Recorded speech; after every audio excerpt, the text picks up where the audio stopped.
White হাউসের oval অফিসের আলো জ্বলছে। ডোনাল্ড ট্রাম্প একা বসে আছেন। টেবিলে সামরিক উপদেষ্টাদের রিপোর্ট, সবকটিতেই একই বার্তা, আমরা যুদ্ধ জিততে পারছি না। ঘড়ির কাঁটা টিকটিক করছে। বাইরে প্রেসিডেন্সিয়াল হেলিকপ্টার স্ট্যান্ড বাইয়ে, কিন্তু ট্রাম্প জানেন কোনো হেলিকপ্টার তাকে এই পরাজয় থেকে উড়িয়ে নিয়ে যেতে পারবে না। ইরানের ড্রোনগুলো শুধু যুদ্ধক্ষেত্রেই নয়, তার স্বপ্নেও ভিড় করছে। সামরিক বিশেষজ্ঞ ও থিঙ্ক ট্যাঙ্কগুলো একমত, পরিস্থিতি এমন পর্যায়ে পৌঁছেছিল যেখানে যুদ্ধ চালিয়ে যাওয়ার মতো কোনো বিকল্প ট্রাম্পের সামনে ছিল না। আল জাজিরাকে দেওয়া এক সাক্ষাৎকারে ইরান বিষয়ক পররাষ্ট্রনীতি বিশ্লেষক টিতা পার্সি বলেন, যুক্তরাষ্ট্র ও ইসরায়েল ইরানের বিরুদ্ধে বড় যুদ্ধ শুরু করলে তা ট্রাম্পের রাজনৈতিক ভবিষ্যতের জন্য বড় ঝুঁকি তৈরি করত।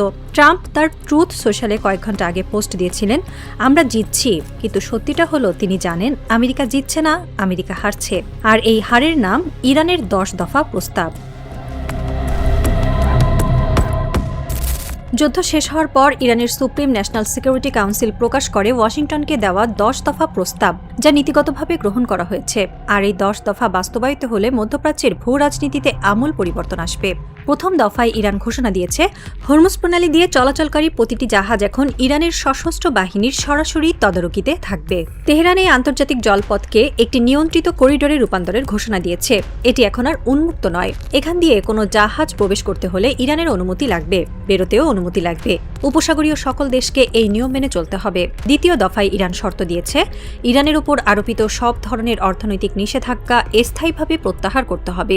একই সঙ্গে তেহরানের ইউরেনিয়াম সমৃদ্ধকরণ কর্মসূচি আন্তর্জাতিকভাবে মেনে নিতে হবে। অর্থাৎ ইরান এখন আইনত পারমাণবিক অস্ত্রের দ্বার প্রান্তে পৌঁছানোর অধিকার পাচ্ছে। তৃতীয় দফাটি যুক্তরাষ্ট্রের জন্য সবচেয়ে অপমানজনক। মধ্যপ্রাচ্যের অঞ্চলগুলো থেকে মার্কিন যুদ্ধকালীন বাহিনী, সামরিক সরঞ্জাম ও আকাশ প্রতিরক্ষা ব্যবস্থা স্থায়ীভাবে সরিয়ে নিতে হবে। বাহরাইনের ৫ম নৌবাহিনীর ঘাঁটি থেকে শুরু করে উপসাগরীয় দেশগুলোর সব মার্কিন ঘাঁটি প্রত্যাহার করতে হবে। ৫ম নৌবহর, যেটা যুক্তরাষ্ট্রের নৌশক্তির প্রতীক, সেটাও চলে যাবে। চতুর্থ দফায় বলা হয়েছে, জাতিসংঘের সব নিষেধাজ্ঞা প্রত্যাহার করতে হবে। অর্থনৈতিক, কূটনৈতিক সব ধরনের নিষেধাজ্ঞা তুলে নিতে হবে। পঞ্চম দফাটি যুক্তরাষ্ট্রের জন্য সবচেয়ে ব্যয়বহুল। যুক্তরাষ্ট্র ও ইসরায়েল ইরানে আক্রমণ করার কারণে যে অর্থনৈতিক ও নীতিগত ক্ষতি হয়েছে তার ক্ষতিপূরণ দিতে হবে। আন্তর্জাতিক একটি নিরপেক্ষ টিম গঠন করে ক্ষতির আর্থিক মূল্য নির্ধারণ করা হবে। যুক্তরাষ্ট্র সেই অর্থ দেবে। এই ক্ষতিপূরণের অঙ্ক কয়েকশো বিলিয়ন ডলার ছাড়িয়ে যেতে পারে। ষষ্ঠ দফায় ইরান জানিয়েছে, হরমুজ প্রণালীতে ট্রানজিট ফি বা টোল আদায় করবে ইরান ও ওমান যৌথভাবে। বিশ্বের 30% জ্বালানি তেল এই প্রণালী দিয়ে যায়। প্রতিটি জাহাজ থেকে ইরান প্রায় 20 লাখ ডলার টোল আদায় করছে। এই ব্যবসা স্থায়ী হলে ইরানের বার্ষিক আয় হবে বিলিয়ন বিলিয়ন ডলার। সপ্তম থেকে দশম দফায় যুদ্ধবন্দী বিনিময়, আঞ্চলিক স্থিতিশীলতার নিশ্চয়তা ও কূটনৈতিক সম্পর্ক স্বাভাবিকরণের শর্ত রাখা হয়েছে। ট্রাম্প তার এই বক্তব্যে 10 দফাকে বাস্তবায়নযোগ্য বলে মন্তব্য করেছেন, অর্থাৎ যুক্তরাষ্ট্র পরোক্ষভাবে এই শর্ত মেনে নিয়েছে। কিন্তু কেন?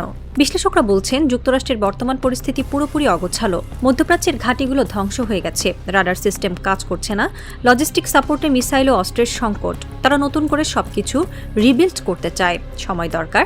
তাই আপাতত সব শর্তে পরোক্ষ সম্মতি দিয়ে যুদ্ধবিরতি করেছে।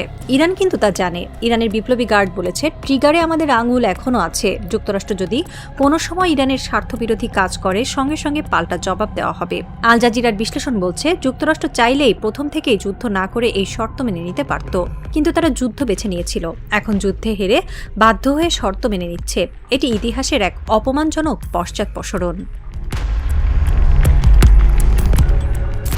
ইরানের এই 10 দফার সবচেয়ে বড় শিকার ইসরায়েল ও উপসাগরীয় দেশগুলো। ইসরায়েল শুরু থেকেই বলেছে, ইরানকে পারমাণবিক অস্ত্রধারী দেশ হতে দেবে না, কিন্তু যুক্তরাষ্ট্র নিজেই এখন সেই পথ খুলে দিচ্ছে। নেতানিয়াহু কি করবেন? একা ইরানের বিরুদ্ধে যুদ্ধ ঘোষণা করবেন? সেনাবাহিনী প্রস্তুত আছে কি? অর্থনীতি সামলাবে? উপসাগরীয় দেশগুলোর অবস্থা আরও সংকটজনক। তারা বহু বিলিয়ন ডলার খরচ করে যুক্তরাষ্ট্রের কাছ থেকে অস্ত্র কিনেছে। যুক্তরাষ্ট্রের ঘাঁটি তাদের ভূখণ্ডে আছে, নিরাপত্তার জন্য যুক্তরাষ্ট্রের উপর নির্ভর করে। এখন যদি যুক্তরাষ্ট্র চলে যায়, ইরান হরমুজ নিয়ন্ত্রণ করে, তাহলে তাদের নিরাপত্তা কে দেবে? তাদের জাহাজ চলাচলের জন্য ইরানের অনুমতি নিতে হবে, ইরানকে টোল দিতে হবে। প্রশ্নগুলো অমীমাংসিত। তবে এই মুহূর্তে উপসাগরীয় দেশগুলোর পক্ষে যুক্তরাষ্ট্রের বিরুদ্ধে কিছু বলা সম্ভব নয়, কারণ যুক্তরাষ্ট্র তাদের ছেড়ে চলে যাচ্ছে, তারা একা। এই 10 দফা বাস্তবায়নে মধ্যস্থতা করছে পাকিস্তানের সেনাপ্রধান জেনারেল আসিম মুনির যুক্তরাষ্ট্র ও ইরানের মধ্যে দফায় দফায় আলোচনা করেছেন। পাকিস্তানের ভূখণ্ডে ইরান ও যুক্তরাষ্ট্রের মধ্যে প্রথম আনুষ্ঠানিক বৈঠক হওয়ার কথা। এই বৈঠকে নির্ধারিত হবে যুদ্ধবিরতি স্থায়ী হবে কিনা, ইরানের 10 দফা পুরোপুরি বাস্তবায়িত হবে কিনা, যুক্তরাষ্ট্র সত্যি মধ্যপ্রাচ্য ছেড়ে যাচ্ছে কিনা। ইরানের পক্ষ থেকে বলা হয়েছে তারা চুক্তিবদ্ধ, কিন্তু ট্রিগারে হাত রেখেছে। যুক্তরাষ্ট্র যদি কোনো প্রতারণা করে সঙ্গে সঙ্গে জবাব দেওয়া হবে। যুক্তরাষ্ট্রের পক্ষ থেকে এখনও আনুষ্ঠানিকভাবে 10 দফা মেনে নেওয়ার ঘোষণা আসেনি, তবে ট্রাম্পের বাস্তবায়নযোগ্য মন্তব্যই পরোক্ষ সম্মতির শামিল। ইসলামাবাদের একটি গোপন স্থানে বসে আছে পাকিস্তানের সেনাপ্রধান। তার সামনে ইরানের পররাষ্ট্রমন্ত্রী ও যুক্তরাষ্ট্রের ট্রাম্পের বিশেষ দূত। আলোচনা চলছে 10 দফা নিয়ে। ঘড়ির কাঁটায় এখন রাত 2টা, কোনো সিদ্ধান্ত হয়নি, কিন্তু বার্তা গিয়েছে তেহরান ও ওয়াশিংটনে। তেহরানে মোজতবা খামেনি, তিনি অজ্ঞাত লোকেশন থেকে সব দেখছেন। তার টেবিলে 10 দফার কপি, পাশে হরমুজ প্রণালীর মানচিত্র। তিনি জানেন যুক্তরাষ্ট্র আজ বাধ্য হয়ে মেনে নিচ্ছে, কিন্তু তিনি বিশ্বাস করেন না। তিনি জানেন যুক্তরাষ্ট্র সময় নিচ্ছে, নতুন করে শক্তি সঞ্চয় করছে, আবার হামলার পরিকল্পনা করছে। তাই তিনি তার কমান্ডারদের বলেছেন, আমরা চুক্তি করব, কিন্তু অস্ত্র নামাবো না, ট্রিগারে আঙুল রাখবো, যে কোনো মুহূর্তে প্রস্তুত থাকতে হবে। হোয়াইট হাউসে ট্রাম্প তার উপদেষ্টাদের ডেকেছেন। উপদেষ্টারা বলছেন, স্যার, ইরানের শর্ত মানতে হলে আমেরিকার মধ্যপ্রাচ্য থাকবে না। পঞ্চম নৌবহর ফিরিয়ে আনতে হবে, নিষেধাজ্ঞা তুলে নিতে হবে, ক্ষতিপূরণ দিতে হবে। ট্রাম্প নীরব, কারণ তিনি জানেন এই 10 দফা মানা মানে আমেরিকার আত্মসমর্পণ, আর না মানা মানে যুদ্ধ চালিয়ে যাওয়া। আর যুদ্ধ চালিয়ে যাওয়ার সামর্থ্য এখন নেই। 10 এপ্রিল ভোর পাকিস্তানে বৈঠক শেষ।